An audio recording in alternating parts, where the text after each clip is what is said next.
Las sectas y la salud.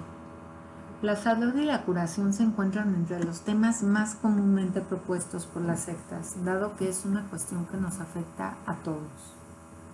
A veces por nosotros mismos, por nuestra salud, a veces por la salud de un ser querido. El poseer poderes para curar es garantía de antemano de autoridad y prestigio, así como en las anteriores y antiguas civilizaciones, ¿no? Se tenía respeto por los brujos o los chamanes. Sin duda este aspecto de la salud mueve a muchas personas y nos mueve porque finalmente es precisamente esta promesa de que mágicamente te van a curar el que hace que muchas personas caigan también en estas asociaciones, en estos grupos. Y en la mayoría, realmente la gran mayoría de todos estos grupos, inclusive son actores que son pagados por los mismos líderes para que haciendo todo el show puedan traerles esperanza a sus fieles.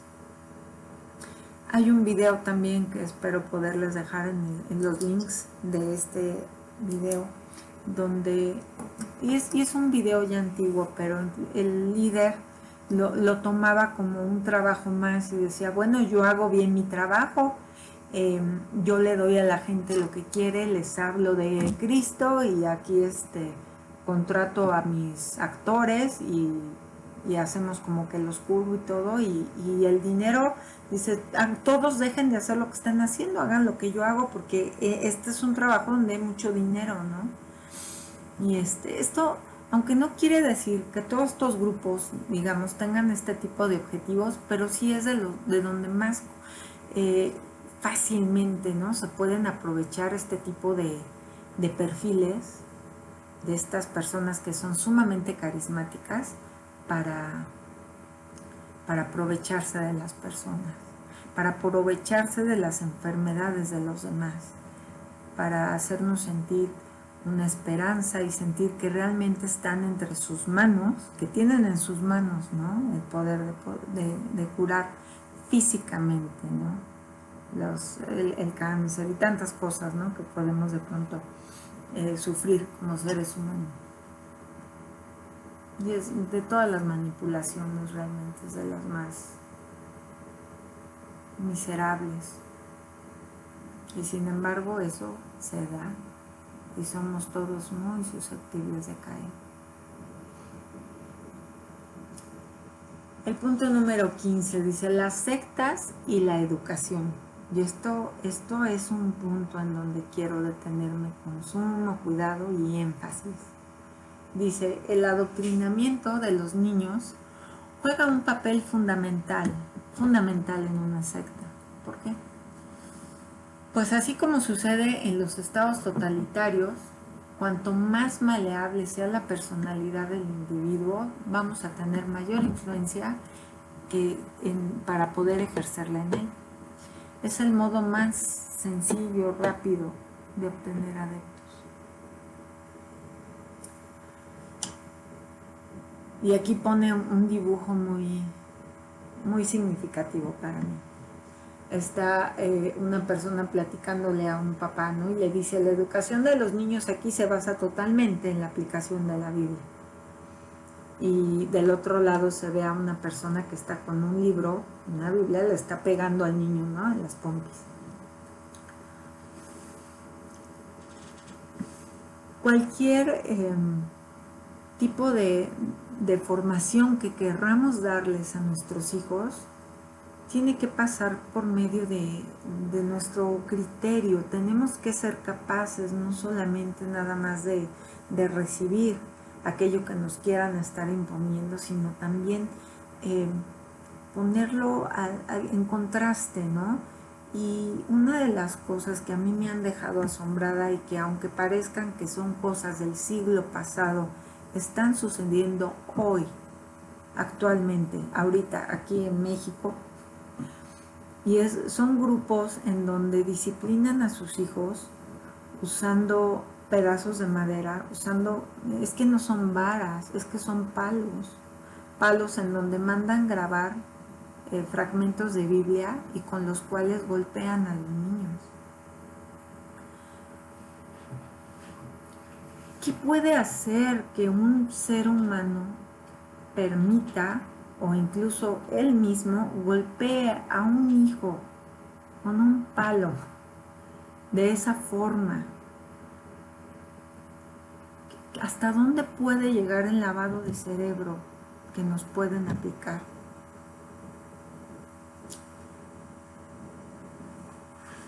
Hay muchos grupos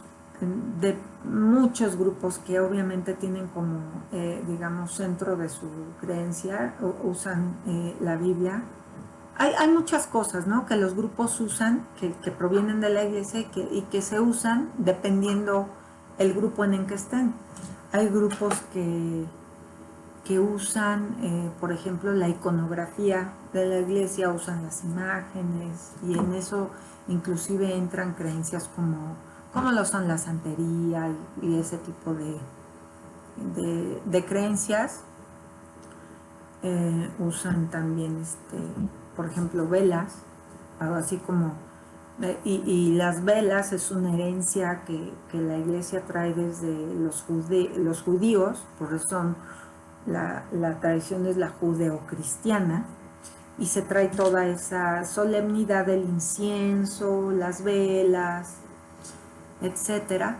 Pero sin embargo, todo eso de pronto en la historia se han venido utilizando, depende en qué grupo estén o en qué creencias esté. En algunas se usan la Biblia, en algunos, por ejemplo, en lo que es el Islam, Mahoma usó precisamente los conocimientos que había adquirido acerca de la Biblia para poder escribir su libro, y también, digamos, tiene una visión acerca de lo divino y todo, y fundó su religión.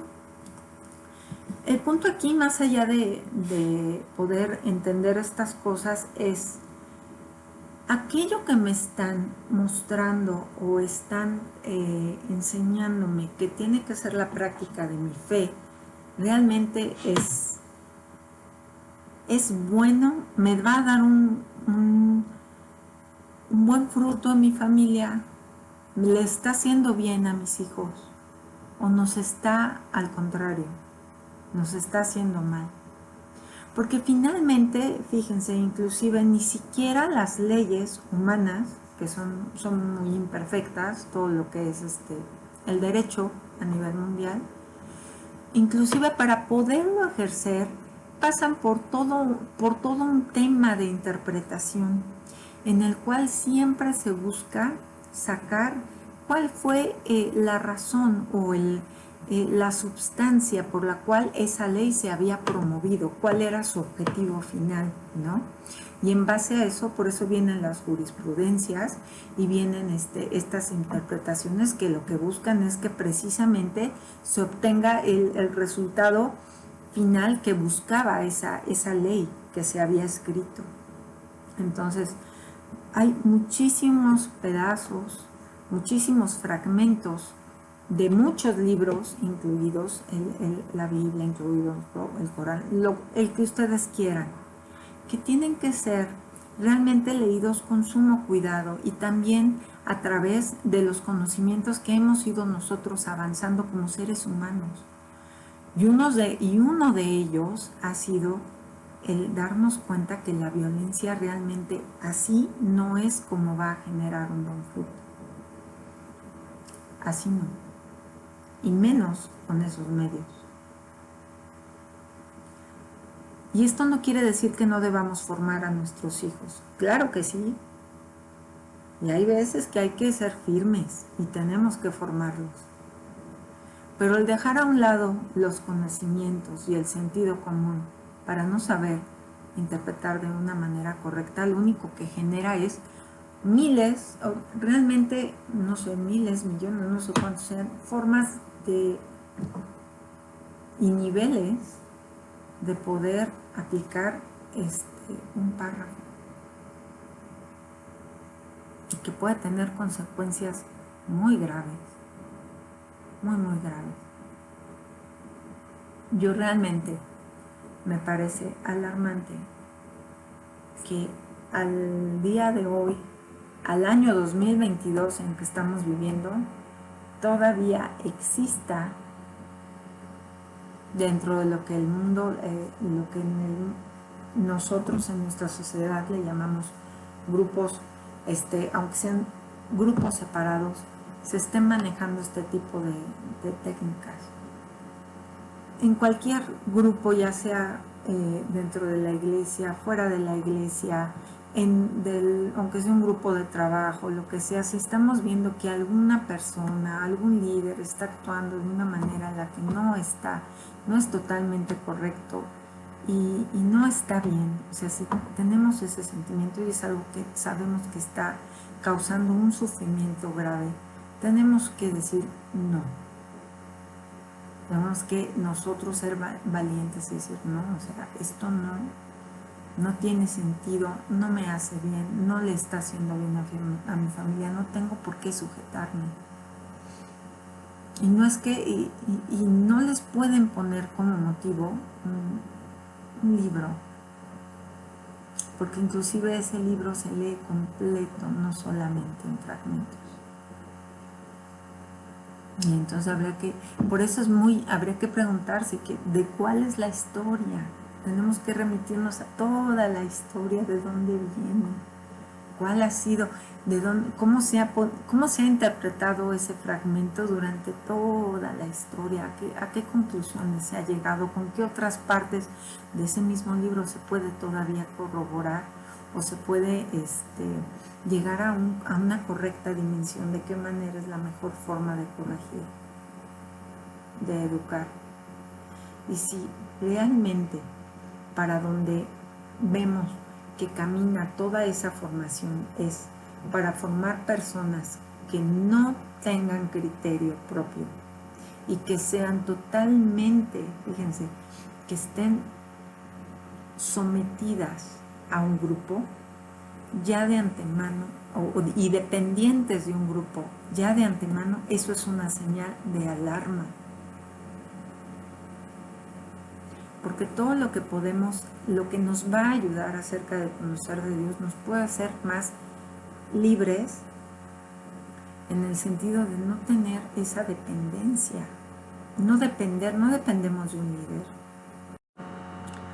Es decir, nuestra tranquilidad, nuestra paz, nuestra fe, lo que sea, no depende de lo que diga, no es una persona o lo que diga un grupo, sino tiene que pasar primero por nuestro discernimiento.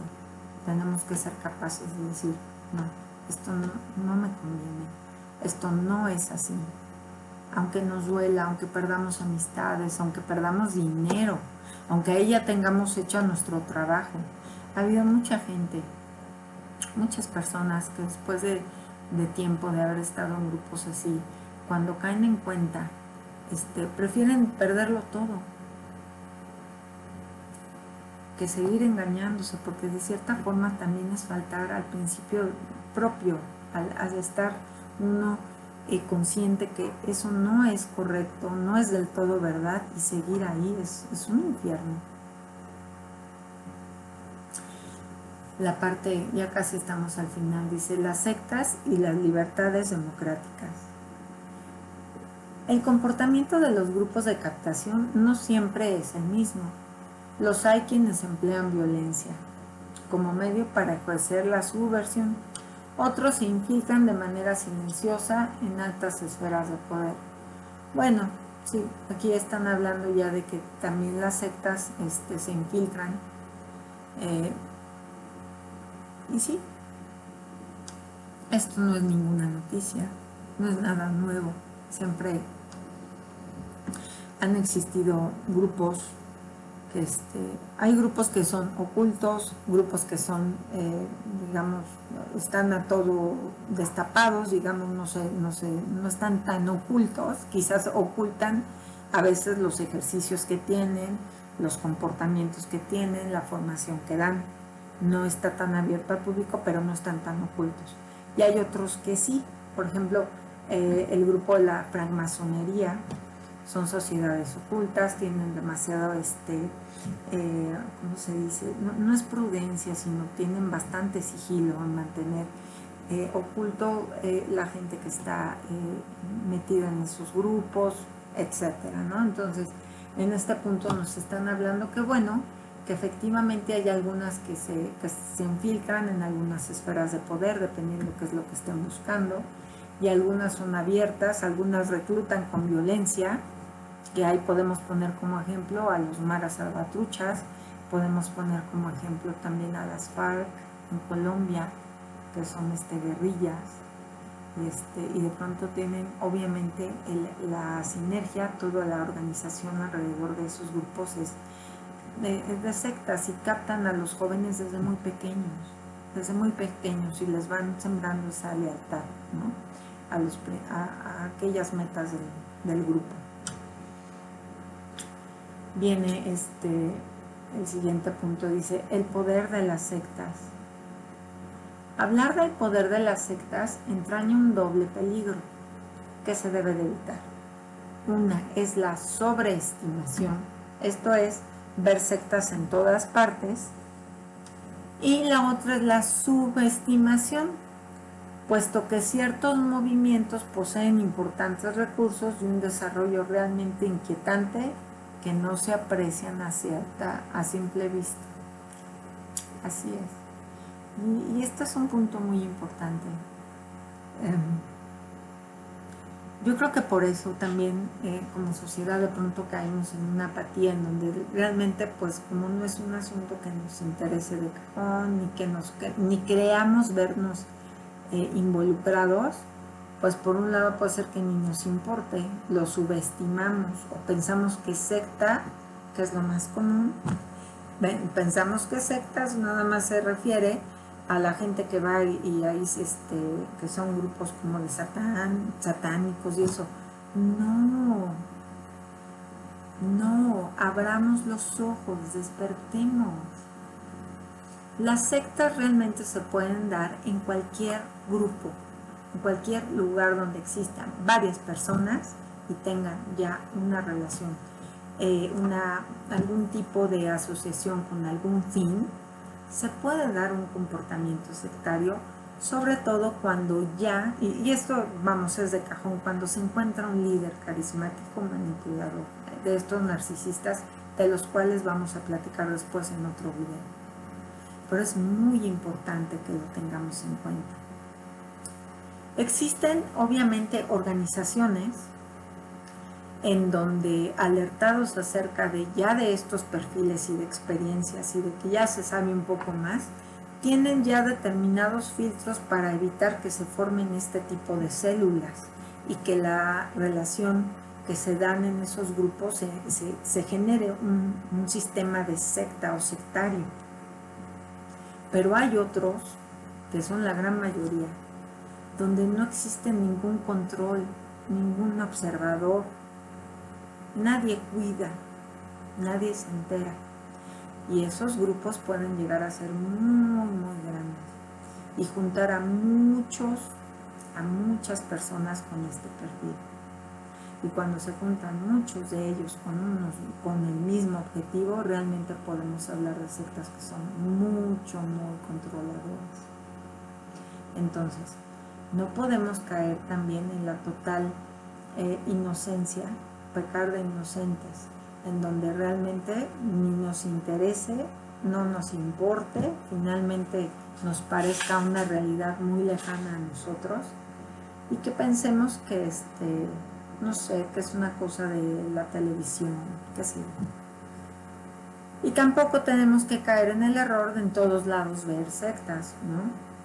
Realmente los comportamientos y las demandas, las exigencias que te piden los grupos para poder darte cuenta que son grupos sectarios, no son nada difíciles. Son fáciles de identificar. que puede ser que ya poniendo atención de pronto nos demos cuenta que hay ya alrededor, en todo el mundo existen varios y sea muy evidente, pues sí. Por eso también nos debe de traer a la conciencia el tener, estar nosotros muy, valga la redundancia, conscientes de nuestras propias carencias, de nuestras necesidades y de nuestras capacidades también. Cuando estamos en situaciones muy vulnerables, cuando vemos que algún familiar, algún hijo propio, algún hijo del vecino, qué sé yo, vemos que están en situaciones así y están metiéndose en algunos grupos así, podemos apoyar o podemos simplemente con algún comentario a tiempo poner a alguna persona a salvo. Podemos lograr mucho. Podemos evitar que muchas tragedias sucedan, que muchas familias se disuelvan, que muchos abusos no se den. Traigo ahorita un gran ejemplo, yo les podría decir, la Iglesia de la Luz del Mundo. Eso fue creciendo. Y es muy interesante, por ejemplo, leer toda la historia de cómo es que fue creciendo, con qué objetivo se dejó entrar a esa organización, a México, cómo se fundó, tantas cosas alrededor de ellos, cómo fue que es la familia que está al centro de ese culto, cómo es que controla y cómo controlan tantas familias. Es una pequeña ciudad lo que ya tienen y cómo también han ido proliferando y abriendo nuevas células alrededor del mundo. Eso no quiere decir que todos los que estén dentro de estos grupos sean malos. No. La mayoría de gente que caemos ahí es porque tenemos una necesidad. El ser humano tiene una necesidad y todos tenemos la necesidad de Dios. Sin embargo, nos encontramos en una época que ya tenemos muchísimas herramientas para no tener que necesitar llegar a esos extremos para sentirnos respondidos y amados. Hay muchas cosas que nos conviene como sociedad, como mamás, saber. Entonces es muy interesante aquí lo que nos está diciendo el documento, porque tenemos que hacernos cada vez más maduros respecto al tema y estar conscientes que no es una realidad lejos de nosotros. Ahí dice, bueno, para evitar la confusión vamos a analizar las diferencias. Dice, el poder de atracción de las sectas radica en el engaño, en la oferta de una alternativa de compromiso de creencia, de lealtad hacia el dirigente, cuando en realidad se trata de un reclutamiento, de una manipulación y de una sumisión incondicional. La diferencia no está en la intensidad o en la implicación, sino en la naturaleza de los mecanismos y en su finalidad.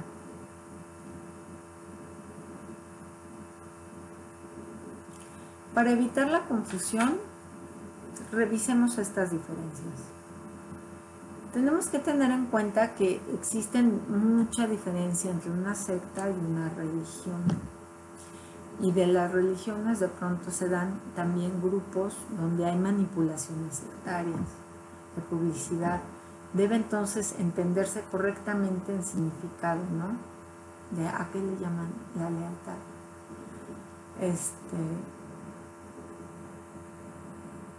En la secta, eso es ya de ley, que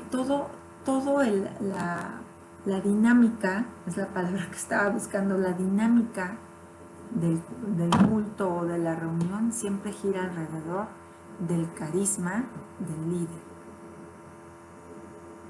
Es la figura, figura más importante de ese grupo va a ser el líder.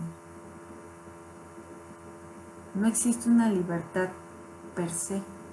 Te ofrecen una libertad donde solamente las posibilidades se dan dentro de lo que ellos mismos te ofrecen.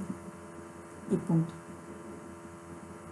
Todo es acerca y alrededor del carisma del que está dirigiendo. Y es hacia donde va él, lo que diga él, hacia donde todos van.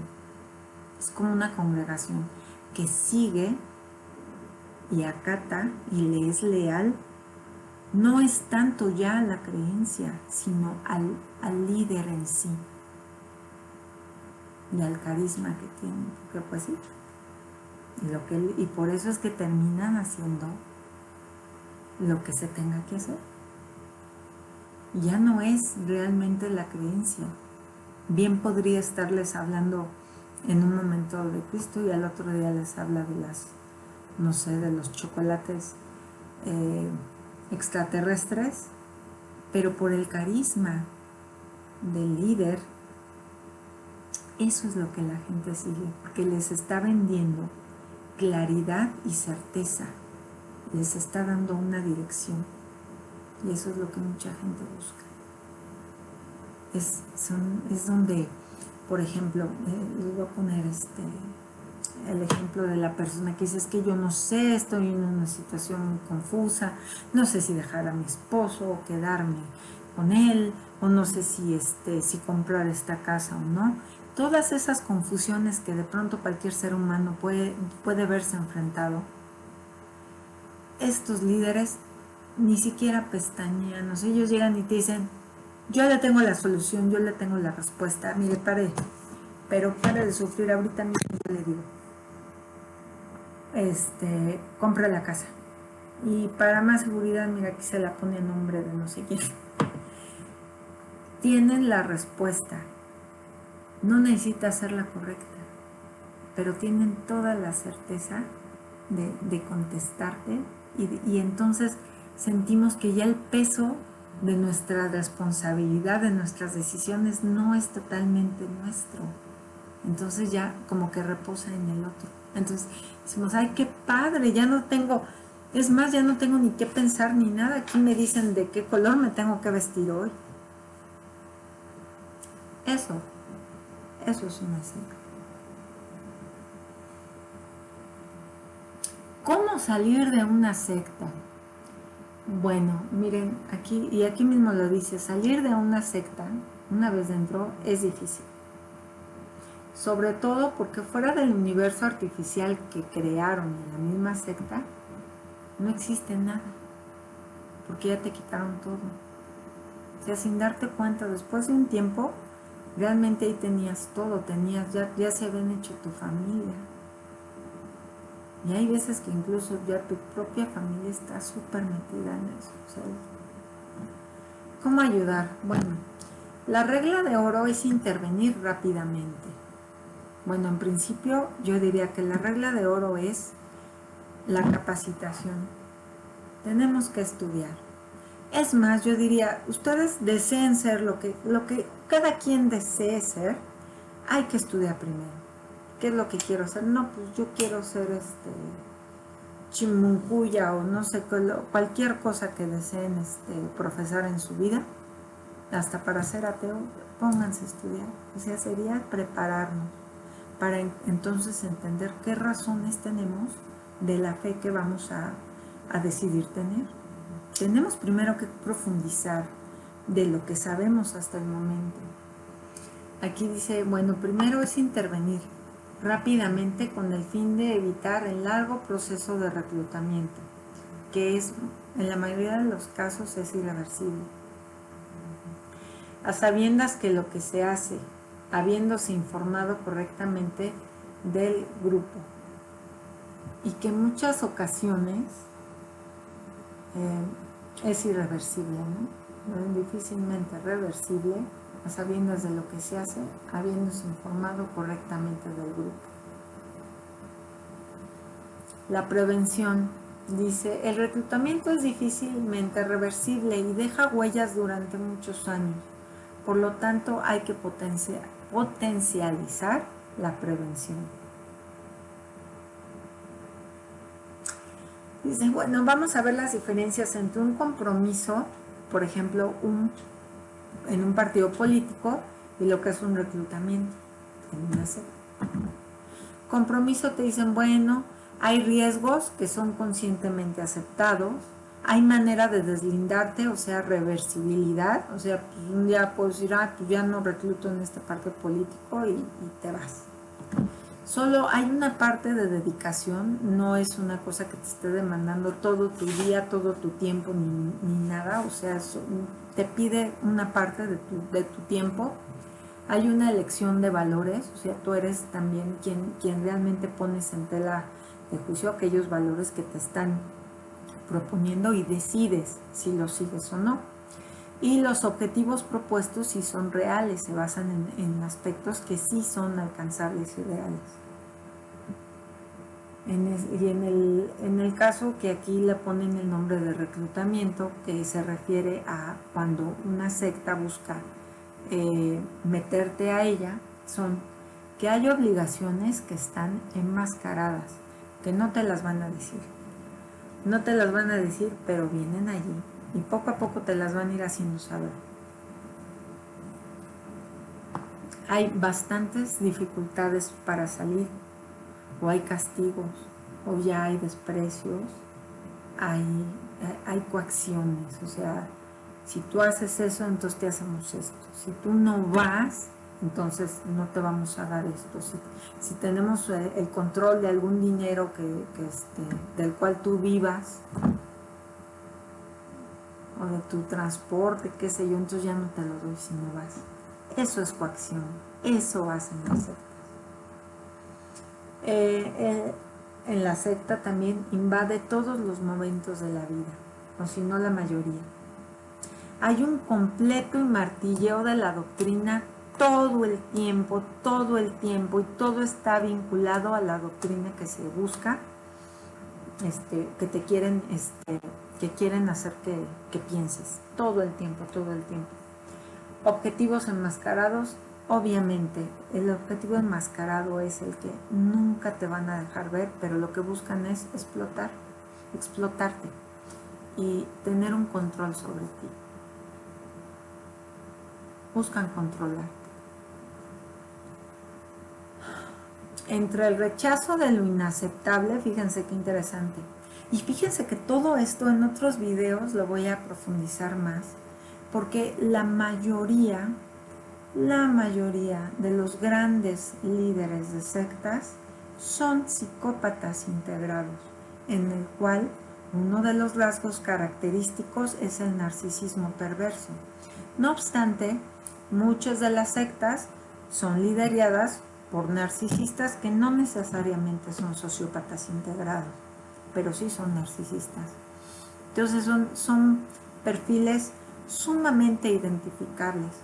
Y este comportamiento que ahorita tuvimos la oportunidad de ir como platicando aquí al revisar el documento y que tiene el líder respecto al grupo, cuando hablemos de este perfil respecto a con su pareja, con su familia, con las demás personas, van a notar que es lo mismo, son comportamientos muy, ¿cómo les explico? Son torcidos, pero a la luz de afuera, por lo que se ve afuera, se ven hasta como si fueran buenos.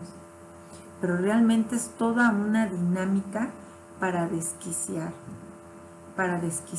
controlar, explotar al recluta, al que acaban de entrar o al que ya está dentro, se lo van acabando, se chupan su vida. Dice aquí, entre el rechazo de lo inaceptable y la construcción de un gueto, por ejemplo, dice militancia ecologista, grupo sectario, etcétera, ponen estas dos diferencias. Rechazos legítimos. Cuando no estamos en un grupo que tenga tintes sectarios, hay un principio de tolerancia. O sea, puede ser que estés en el grupo y no sigas el asunto al pie de la letra. O sea, hay una tolerancia, o sea, no estás llevando la doctrina al 100, pero pues estás aquí y no pasa nada. O sea, en las sectas no pasa eso. En las sectas es un aislamiento y es una intolerancia porque te tienes que sujetar poco a poco a cumplir con todos los lineamientos. Hay una intolerancia que muy sutilmente se va poco a poco ahí acomodando para que te comportes dentro de los parámetros que están claramente, te los están explicando claramente, que es la doctrina que te están haciendo creer. Dice, bueno, cuando no estás en grupos sectarios, dice, no te pretenden cambiar de golpe, admiten las tendencias, admiten la oposición. O sea, puede haber gente que pues asista a ese grupo y que diga, bueno, yo no estoy de acuerdo con esto y todo, y nadie se le va a poner, ni lo van a estar muele y muele, así decimos en México, muele y muele, no van a estar diciéndole a cada rato que no puede estar en desacuerdo, etcétera, ¿no? Y dice, es permeable a otras aportaciones. Ok, que tienen la capacidad de oír o escuchar propuestas u otras opiniones, y que inclusive de pronto tienen esas oportunidades como de cambiar o modificar cosas, ¿no? Que no sean relevantes. Pero en una secta no se da eso. Dice, en la construcción de un gueto, pues se da precisamente ese aislamiento, porque también existe, conforme van acercando a las personas, a los que van reclutando, les hacen sentir ese sentimiento de, ¿cómo decirlo?, de que solo ahí y solo por medio de ellos es como están bien, ahí están los correctos, ahí no hay nadie que cometa errores, porque todos se sujetan a los lineamientos que ya anteriormente habíamos comentado, que ellos sí cumplen casi, ellos sí son perfectos, como, y sí, es algo así como nosotros sí somos. No te juntes con el mundo exterior, porque te vas a contaminar. Si quieres, tienes gente allá afuera, tráetela aquí y poco a poco vamos a platicar con ella, para que poco a poco la vayamos limpiando y entonces ya se vuelva limpia y puro como nosotros. Hay una ruptura radical con el exterior y los hacen sentir así. Hay aquí dice, diabolización de lo que es lo externo en el grupo. Se puede decir, aquí sería, se sataniza todo lo que es lo exterior. Y eso es muy cierto. Hay una uniformización y proselitismo. Bueno, ¿qué les puedo decir? Se busca que todos tengan determinadas reglas, incluso para poder vestirse, para poderse comportar, y existe una cantidad enorme, un montón de técnicas para saber, y les enseñan a las jovencitas y a los jóvenes cómo ir a buscar nuevas personas que traigan más adeptos al grupo. Eso es el proselitismo. Muchísimo, me ha tocado ver tantos tipos de proselitismo de estos grupos. Bueno, luego dice, diferencias entre el cálculo de los riesgos y el salto al vacío. Cálculo de los riesgos, ponen 3 ejemplos. Conocimiento preciso de los riesgos. Por ejemplo, en un partido político, si tú te vas metiendo, tienes un conocimiento bueno de más o menos certero de qué riesgos puedes correr si en la medida en la que vayas metiéndote más en esa militancia. En cambio, en una secta jamás te van a hacer, nunca vas a estar consciente, y menos ellos te van a dejar ver el salto al vacío que estás dando. No estás dándote cuenta de todos los riesgos que estás corriendo al momento de meterte en un grupo así. Dice, hay un desconocimiento total del peligro, totalmente. Y hay bastantes riesgos ligados al grupo. Entonces,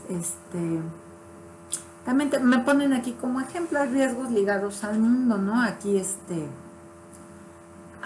por ejemplo, en un grupo que no sea de los que son como más de partidos políticos y eso, te pueden poner riesgos que tengan que ver con catástrofes, temblores, guerras, hambrunas, o sea, cosas que tengan que ver con asuntos que sean posibles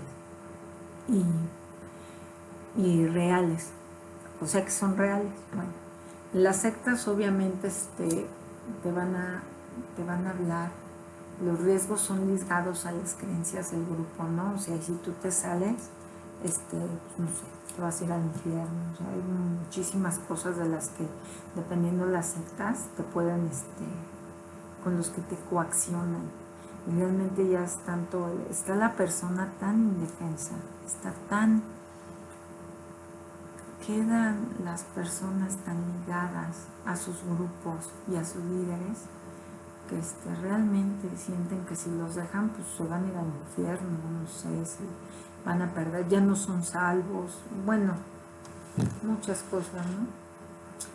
Luego dice, entre la terapia y la programación, miren qué interesante la diferencia entre una terapia y una programación como la que hacen las sectas. Pues en una terapia hay una duración determinada, ¿no? Hay una temporalidad. Hay un contrato bastante preciso, ¿no? Porque se va con un objetivo y se busca superar determinada situación o adquirir herramientas para poder enfrentar determinadas cosas, ¿no? Esos tratamientos o herramientas se pueden utilizar no nada más en el contexto que se está buscando tratar, sino sirve para muchos otros ambientes o situaciones en las que la persona se puede enfrentar. El individuo se transforma, pero conserva todas sus referencias y su libertad de elección.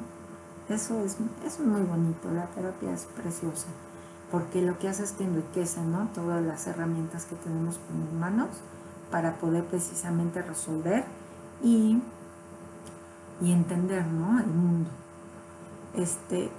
Las rupturas no son impuestas y eso es muy importante. Eso es sumamente importante. Ningún tratamiento, ningún psicólogo, nadie, o sea, no. Es más, ni las intervenciones más grandes que me ha tocado ver, es que realmente no puedes obligar, ni debes de obligar a nadie a nada. No se impone una ruptura. Se dan opciones. Se dan opciones y se enseñan caminos y se visualizan consecuencias, pero jamás se impone ni una ruptura ni nada, y no hay proselitismo. Es muy importante, no hay proselitismo. Nosotros no podemos tratar a alguien que realmente, o sea, alguien que viene y pide alguna consulta, pero no nace de la persona, esa consulta no va a servir o esa terapia no va a servir. Tiene que ser algo que realmente la persona esté buscando, ¿no? Y no se está buscando a la persona. Y, oye, voy por ti y te traigo. Oye, ven, es que, a ver, ahorita te tengo que dar ahorita tu terapia y mira que y tráete a otra persona, invita a otra y mira, no, así no es una terapia. Cuando se habla de una secta y están en toda la parte de la programación, que es todo el tiempo, el compromiso que se pide no tiene límites. O sea, el compromiso nunca va a haber un hasta aquí. O sea, el compromiso es total y esperan todo de ti. Hay un contrato de antemano de total sumisión y ese no se tiene que firmar ni se aclara, pero se deja se deja muy clara la seriedad, porque ves también cómo los demás se han sometido totalmente al criterio de ese líder. El adepto se vuelve, fíjense, un instrumento. Aquí ponen instrumento del grupo, pero realmente yo los veo como instrumento del líder. En psicología se les ha llegado a llamar los monos alados, porque es gente, los líderes aprenden incluso a usar a los líderes siguientes, y eso también me ha tocado verlo. Gente que tiene a su vez a otros, no sé, está el mayor, que no da la cara, y tiene a varios predicadores, que esos a su vez también mandan y finalmente te vuelves parte de un instrumento más del grupo para reclutar o para lo que te toque trabajar ahí adentro. Hay una transformación total del individuo y hay una anulación total en su libertad de elección. Ya no hay libertad. Y ya no tienes elección. Lo que piensas, lo que quieres, lo que deseas, realmente ya es el deseo y lo que piensa el líder. Hay rupturas impuestas, claro. Si no logras, y me ha tocado también eso verlo, y es costumbre de varios grupos donde dicen, no, mira, es que si tu novio no se hace como nosotros, pues no te puedes casar con él. O sea, él a fuerza, o se hace o se mete al grupo o no te casas. Igual, novios, la novia con él, o si es el novio, si tu novia no se mete a nuestro grupo, no se transforma, no recibe no sé qué, o no dice tal cosa, entonces no te puedes casar con él. Y también hay familias que incluso ya después de casados, si no aceptan los credos que cada secta tenga, pues los hacen que abandonen a sus familias. Y hay casos muy tristes, muy tristes. Y por último, hay una gran obligación al proselitismo. Tienes que ayudar y tienes que dar historias, necesitas buscar gente, necesitas llevar gente, y cada vez que hay una reunión llevas gente. Aquí y dicen, a ver, ¿quién trajo hoy gente? Y que vengan y que pasen y todo, y eso es muy aplaudido. Todo ese proselitismo son antenitas para decir, aquí no es, aquí no es. Diferencias entre creencias y fanatismo. Esta parte se va a poner muy, muy interesante. Y es, una creencia, fíjense, es una elección que es personal. Llegas ahí por X y razón, por tus estudios, por tu experiencia de vida, lo que sea. Pero finalmente es una elección tuya. Tú decides. Nadie te va a obligar. Hay una admisión de cuestionamientos y dudas. La puedes cuestionar, puedes dudar. En una creencia siempre existen principios que ayudan en el desánimo. O sea, te da herramientas para poder enfrentar precisamente situaciones de desánimo.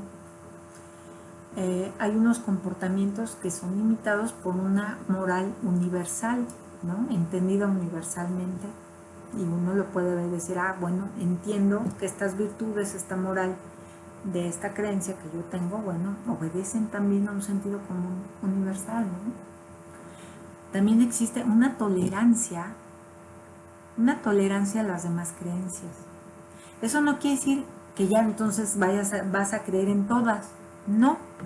Eso significa que tú tienes tu creencia y tienes la tolerancia, entiendes que existen otras creencias. Y punto. Lo entiendes, lo toleras, no lo impones. Aplicación, ok, y se aplica, y por otro lado, aplicas esas creencias en todos los ámbitos, en ámbitos de tu vida, ¿no? No nada más en ese, puedes aplicarlo obviamente en algunos otros más, pero de tu vida, no de la vida de en tu vida, ¿no? Hay una ausencia del culto, fíjense qué importante, a la personalidad. No hay culto a la personalidad de nadie. Es decir,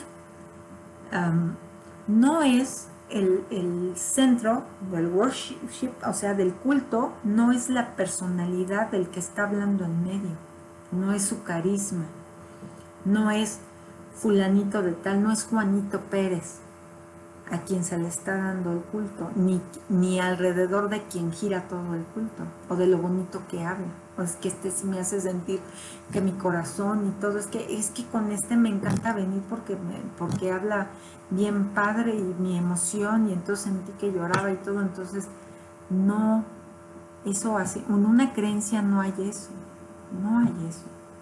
En una creencia precisamente, y bien lo dice aquí, es una elección personal, donde hay cuestionamientos y dudas, pero existen precisamente principios que son delimitados por una moral universal, y realmente lo que se está creyendo o lo que se está siguiendo es una creencia, o sea, es algo que quizá ha sido revisado por muchísimas o millones de personas y todos han sido convergentes en eso y han dicho, miren, todo esto que hemos visto que funciona, es correcto, y nos reunimos aquí para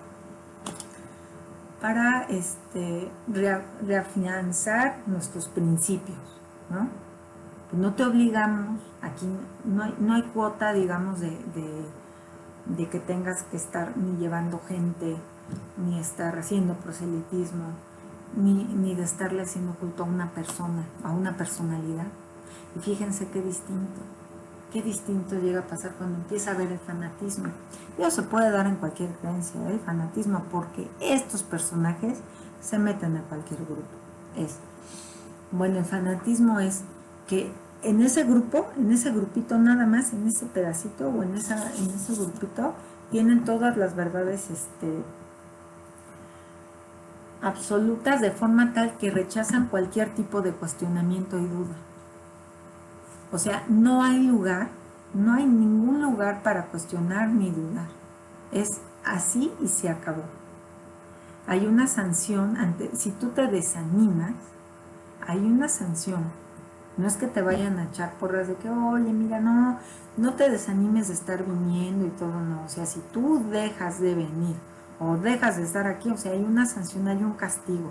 Te vamos a quitar el coche, te vamos a quitar el dinero, o ya no te va a hablar, el líder ya no te va a hablar, ya no te va a invitar a la comida y que hace los domingos, tú no vas a estar en su mesa, ¿no? Muy clásico. Existen comportamientos entre ellos que incluso algunos son inmorales, pero son regidos por las leyes del grupo. Realmente si el líder lo está aceptando y lo ve normal, el grupo calla y lo acepta como tal. Todas las demás creencias, cualquier otra creencia, cualquier otra cosa, ya se califica como si fuera de satánica o diabólica, qué sé yo, ¿no? O que es mala, o sea, todo lo demás es malo. También existe una gran tendencia a evitar que las personas estudien acerca del tema. O sea, es lograr que las personas primero no cuestionen, no pregunten, no hay dudas, tampoco deben de estudiar ni corroborar. Y si existe algún aspecto histórico que pueda negar alguna de las cosas que en la secta les enseñan, simplemente se niega. Dicen, eso no es importante. No es importante que eso sea verdad, aunque sea un aspecto sumamente medular e importante para cuestionar y decir, no es correcto, o esto no tiene sentido, o esto de que me están enseñando. ¿No? Bueno, hay una utilización de las creencias para el provecho del grupo, pues sí, es lo que se refiere a la explotación, ¿no? Y hay una gran y absoluta idolatría a los líderes. Realmente los grupos, las sectas por lo regular, se muere el líder carismático, y si no hay otro que esté más o menos entrenado para seguir como líder de ese grupo, la secta se destruye. Porque la secta siempre depende de esa cabecita, de ese líder narcisista. Es un gran protagonismo, depende. Y realmente el alimento de todos esos líderes, yo creo que el principal alimento, digo, después del dinero, porque es mucho lo que pueden necesitar también de recursos económicos, es el ego de estos personajes. No tienen límites. Ellos dependen del aplauso, de los halagos. Y incluso yo lo he notado, porque cuando hay varios de ellos que se juntan entre ellos, también se llenan de halagos. Aunque lo que noto también es que entre unos y otros, incluso porque entre ellos mentalmente no es que se comparen, pero finalmente El asunto es que se sienten, se alimentan finalmente de ese protagonismo. Hay un protagonismo muy marcado. ¿Qué diferencia hay entre la persuasión estudiada y la manipulación? La persuasión estudiada quizás es lo que le llamamos nosotros el marketing. Hay una transparencia, ¿no?, en lo que se quiere conseguir, por ejemplo, vender un refresco, ¿no? Que bueno, también han usado sus mensajes subliminales, sin lugar a dudas, no lo podemos negar. Pero bueno, hay una transparencia, de lo que quieren es vender refrescos, finalmente. El efecto es transitorio, existe un campo restringido que finalmente lo que buscan es vender. De alguna forma también es reversible, o sea, finalmente si se deja de usar el marketing, ya el refresco o esa cosa ya no se va a vender igual. Hay una apertura a todo el mundo, hay una ausencia de una preparación física, de modificación de la conciencia, hay una ausencia de desestabilización psicológica y hay una gran posibilidad de crítica. Pues todas criticamos, ¿no? Hay campañas de marketing que han sido sumamente criticadas, ¿no? Nos damos perfectamente cuenta, ¿no? Hay unas muy creativas, etcétera. ¿Qué pasa? ¿Qué pasa cuando ya hay una manipulación de por medio? Lo que se pretende conseguir, la finalidad de todo está oculto, no son transparentes.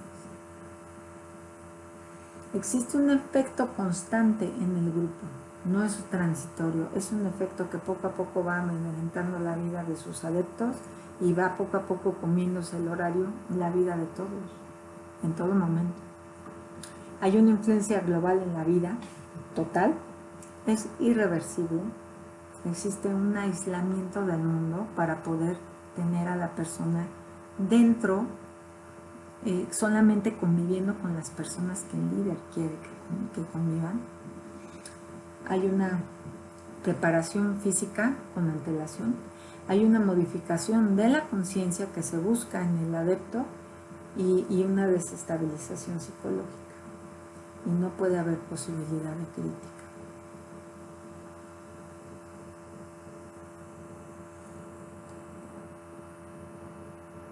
Entre la lealtad al grupo y la fidelidad incondicional que se da en una secta, que bueno, de la experiencia que más cercana que he tenido es la familia de un psicópata integrado, que precisamente en una secta finalmente lo que ha logrado es que la mayoría de su familia esté integrada y los tiene precisamente, y ahí se encuentran estas dos cosas, ¿no? Se encuentra tanto la lealtad al grupo como la lealtad a la familia, y aquellos que no han seguido, que no han admitido, que no han permitido, digamos, estar en ese grupo, que no han aceptado los parámetros, no han aceptado adherirse a este grupo, se han visto sometidos a grandes presiones. Y les quería poner un ejemplo que me pareció muy triste, porque inclusive salió en Facebook acerca de este ejemplo, que no voy a decir el nombre, pero esta familia, uno de los familiares que no había aceptado y ni estaba dentro de este grupo, no se había hecho parte de la secta, estaba muriendo en el hospital y había pedido que le llevaran me parece un sacerdote para que lo confesara, porque estaba agonizando. Y personas de ese grupo lo que hicieron fue impedir que llegara, que el sacerdote pudiera pasar a confesar a la persona. No supe bien qué pasó al final. Sé que alguien se quejó, que publicó la noticia en el Face, hizo un post y dijo: fulanito de tal está en el hospital, pidió al sacerdote y no lo dejan pasar. Llega a haber un castigo tal hacia aquellos que no aceptan dentro de la misma familia, que pasan más allá de, no hay tolerancia, pasan de los límites físicos, digamos, que debemos de tener. Por eso es que también no se nos hace nada increíble que se pueda usar, que quieran usar un palo para pegarle a un niño y así formarlo, con la excusa de algún pedazo de la Biblia. Dice, la lealtad al grupo, cuando hablas de una lealtad sana, pues hay límites morales, ¿no? La persona puede compartir en varios grupos, no solo en uno. Y deja un margen de libertad. La persona tiene un margen de libertad para otros ámbitos y tiene todo el derecho a criticar al grupo que le dé la gana. En cambio, cuando es incondicional, la lealtad no tiene límites. Esperan una lealtad completa todo el tiempo y sin límites. La fidelidad lo justifica todo, se justifican las sanciones, o sea, las medidas correctivas se pueden aplicar las necesarias y se justifican, y se desarrolla la persecución de los que no están con nosotros y estén ahora sí que contra nosotros. Los persigue, o sea, existe esa persecución mediática y no se permite ninguna crítica ni inclinación hacia algo que puede estar fuera de lo que la secta está, lo que está haciendo. Qué interesante, ¿no? O sea, ¿cuánto podemos aprender de este? Este es un documento que se llama Las sectas al descubierto, el cómic. Les voy a poner el link para que puedan bajar el documento en internet. Lo pueden tener, échale una leída. Y por lo menos hoy nos pudimos sentar a platicar un poco acerca de este tema que es tan interesante y que creo que nos puede servir para que estemos más preparados nosotros como sociedad y podamos buscar relaciones más sanas, no tanto, tanto en ámbitos de trabajo como en los ámbitos religiosos, qué sé yo. Tenemos que tener mucho cuidado y tener las antenitas bien puestas para cuidar nuestra salud mental. Bueno, yo les agradezco mucho si llegaste hasta este final del video. Espero después ir subiendo más material. Ojalá te guste y te dejo los links que te pueden ser de interés en la parte de los comentarios. Hasta luego.